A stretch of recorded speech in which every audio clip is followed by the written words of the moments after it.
فرضا يعني لو كان يقول لك الان في هذه اللحظات يعني عندك لقاء مع النبي صلى الله عليه وسلم.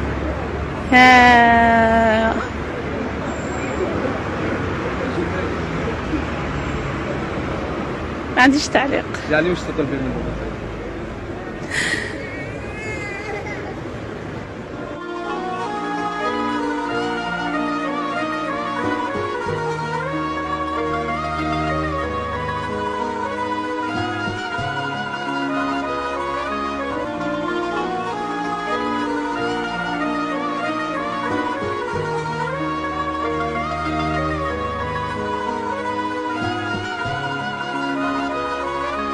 لو كان النبي صلى الله عليه وسلم بيننا الآن شعري تقدي تقولي له شعري تقدي تقولي له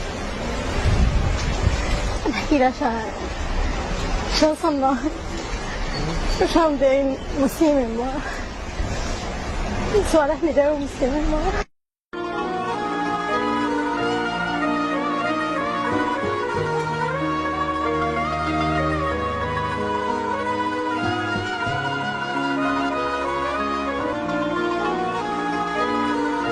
سؤال يا حمدي، لو كان الحبيب عليه الصلاة والسلام موجود ايش كان سوى؟ كان ادى مين اول؟ لو كان موجود؟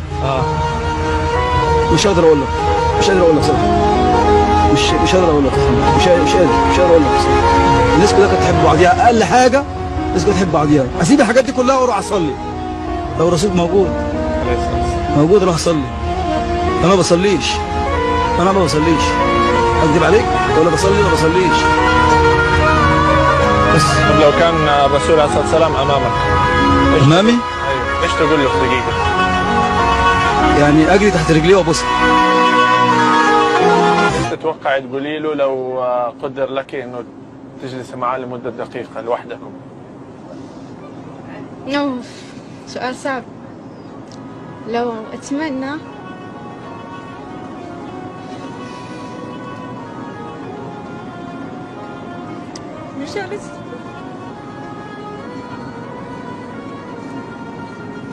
مجالسة النبي، يعني الواحد يتمناه في حلمه، بس لو الواقع لو علي أنا ياخذ بيشته يشيلني من الدنيا هاتي. لو علي، لو على حساب